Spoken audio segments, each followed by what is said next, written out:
Hello everybody, we're back again. We're working with Excel 2016 and this time we're working in Module 3, Formatting a Worksheet. And this is going to be part 1. And we're going to start on page Excel 52. And up at the top in step 1, we're going to have to go to our data files and find EX3-1.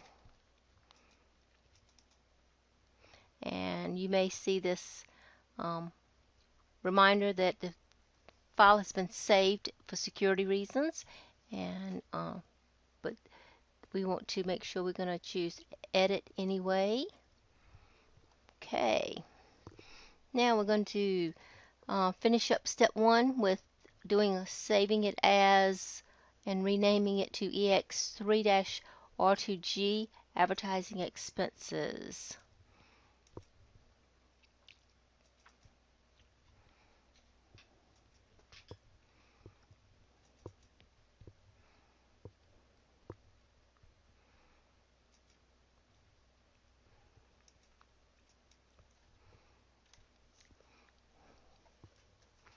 Okay,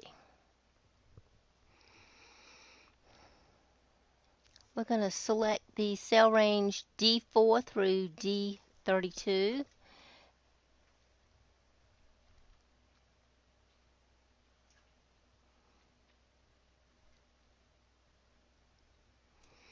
And we're going to move up to the number group under the Home tab, and we're going to choose the accounting number type. Okay, so this is the accounting number format. Okay, you notice and see what how that changed the format of that those numbers. Okay, we're going to select F4 through H32. So F4 through H32. And we're going to go back again to the number group. This time we're going to choose the comma style from the number group. Okay. Okay, next we're going to select the cell range J4 through J32.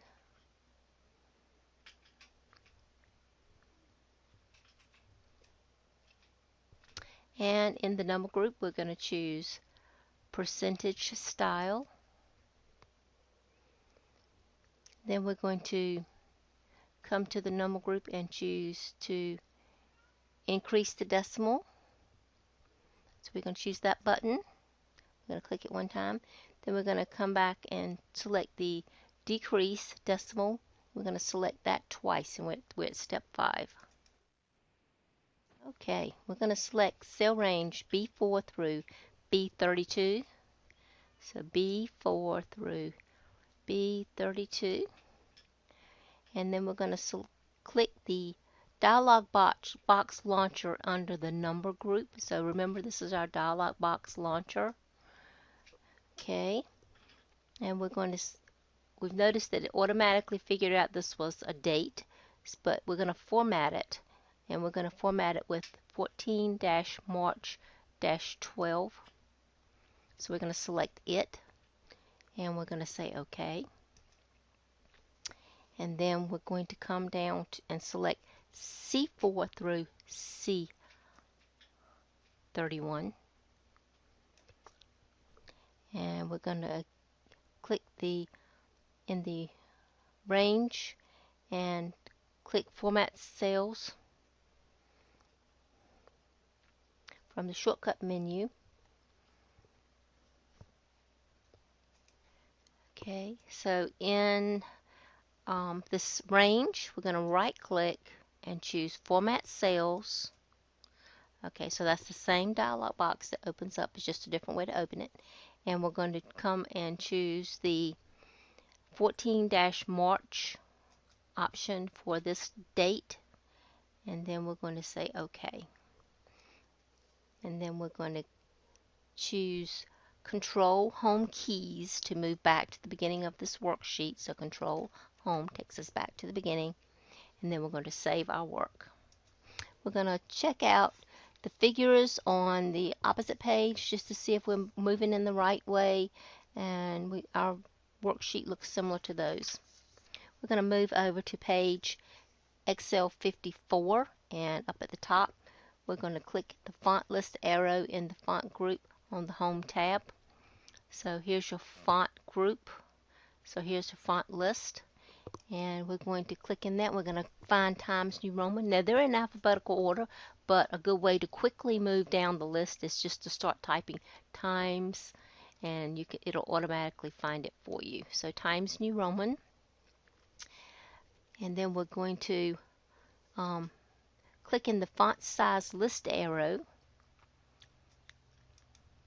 and we're going to click in 20, which enlarges this quite a bit. But then in the next step, we're going to increase the font size again, because we're going to use the up font group, up increase font size button twice. So it should be at 24. We should be at 24 points. Okay, and we are. All right. Now we're going to move to step 4, and we're going to select cell range A3 through J3. So A3 through J3. And we're going to right click to get the mini toolbar, and we're going to scroll down on our font list and find Times New Roman again.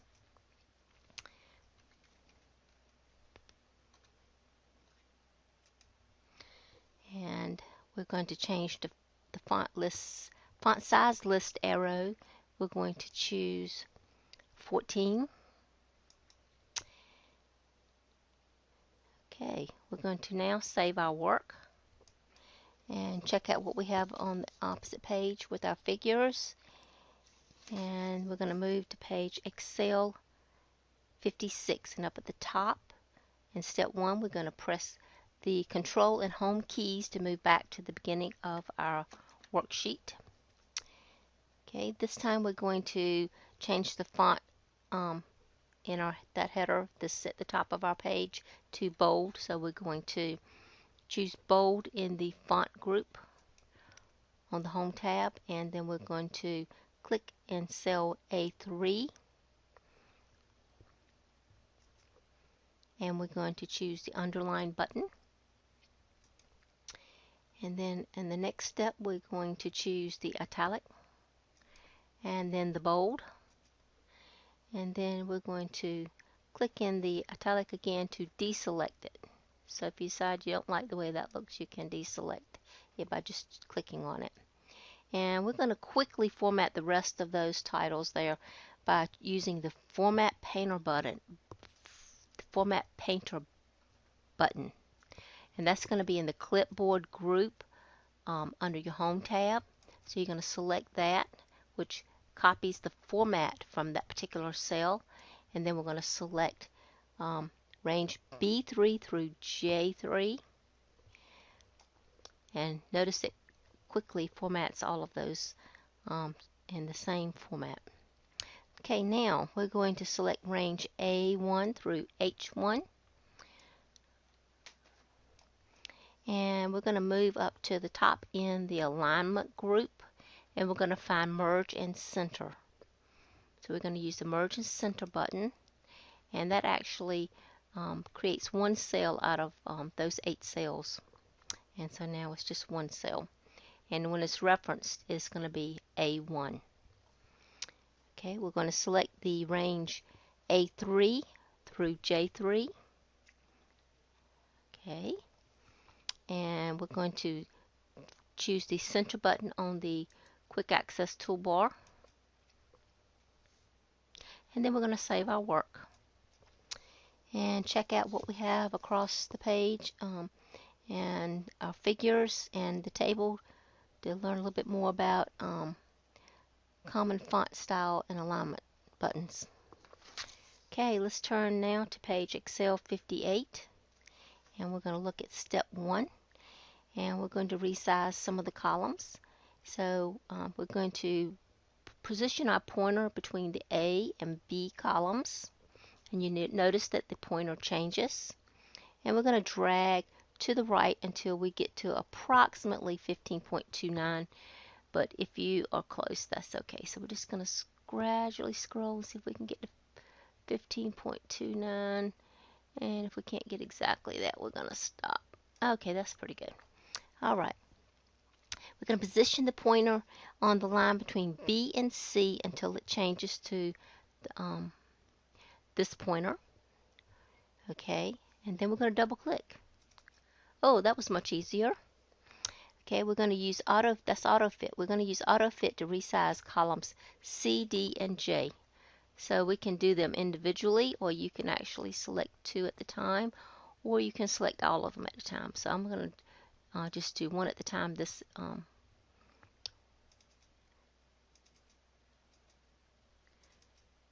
and then J. There we go. All right, so we're going to select cell range E5 through H5. E5 through H5. All right. Now, clicking the Format button on the Cells group. So here's your Cells group on the Home tab, Cells group, and then we're going to choose the Format button, and we're going to choose the, under the Format button drop down, we're going to choose the column width, and for the column width, we're going to change it to 11.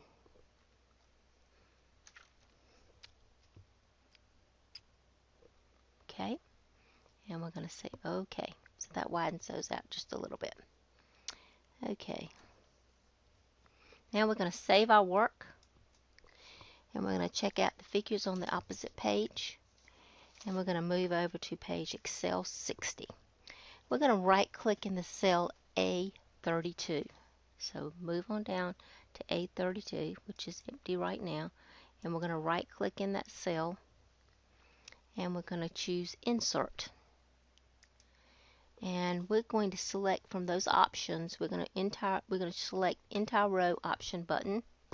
So we're going to choose the Entire Row option button, and then we're going to say OK. So this places an extra row between the totals and our other data. All right, we're going to click in row 27 heading. So here we are, row 27 heading. So when you say a row heading, what they want you to do is to come over and use this arrow to select the entire row. Okay, so if you were to select a column, select the column heading, you're going to come up to the top and you're going to look for that arrow and you're going to select the entire column. But in this case, we're going to select the entire row. So we're going to select the entire row 27, and then we're going to choose the delete button in the cells group. So come to the cells group. We're not going to use the drop down, we're just going to choose the button and select it, and that row will disappear. Okay. We're going to click the column J heading. So we're going to come up and find, so here's J, we're going to select that entire column, and then we're going to choose the delete button in the cells group. Yes, we're going to delete this column. So we deleted that entire column. We're going to use auto fit to resize columns F